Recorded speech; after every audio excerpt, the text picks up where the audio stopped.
Bonjour à tous et bienvenue dans ce nouveau live de DVD Critique. Comme promis, aujourd'hui, je vais vous parler de Star Wars. Et plus particulièrement de l'épisode 9 que Disney sortira en Blu-ray et DVD le 5 juin, mais que vous pouvez déjà découvrir en avant-première sur toutes les plateformes de VOD.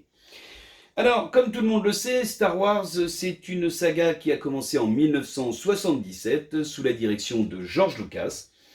Un premier film qui était voué à l'échec du propre aveu du réalisateur et de ses amis, et qui, on le sait, fut un succès phénoménal, qui lança finalement non seulement le mythe, mais allait traverser toutes les générations.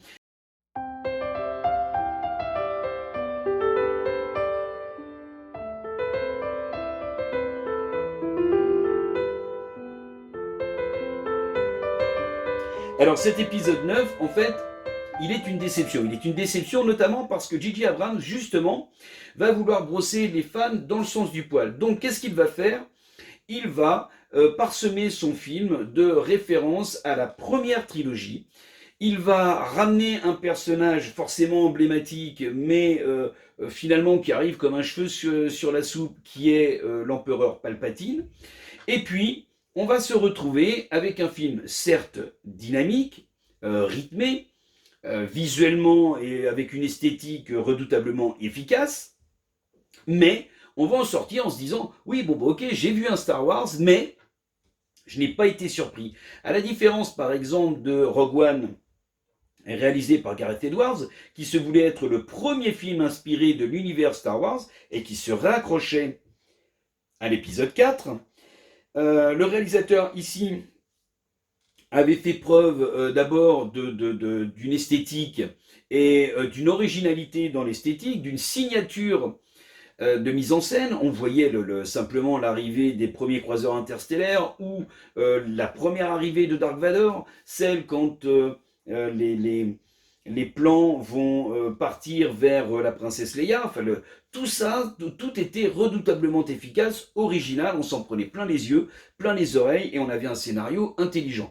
Eh bien, c'est exactement ce que l'on peut reprocher à l'ascension des Skywalker. C'est un film, certes, à grand spectacle, on en prend plein les yeux, on en a plein les oreilles, on retrouve effectivement, on a tous les repères qui nous raccrochent à la première trilogie, mais il n'y a rien dedans. C'est une coquille vide, et c'est bien là où est la déception, parce qu'effectivement, on aurait préféré avoir quelque chose de plus original, et voire même, on aurait préféré que J.J. Abrams continue de capitaliser sur ce qu'avait pu mettre en place Rian Johnson dans l'épisode 8.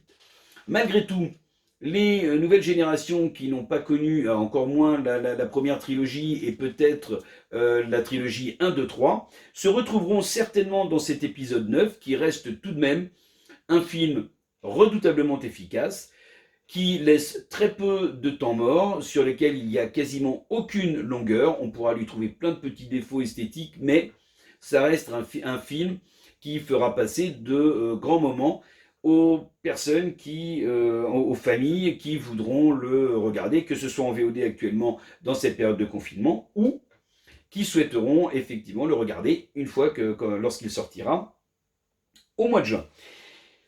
Voilà. Dans la prochaine vidéo, évidemment, je vous parlerai d'un autre monument du cinéma, mais cette fois-ci un monument du cinéma français, un monument fondateur, c'est le film d'Abel Gans, La Roue.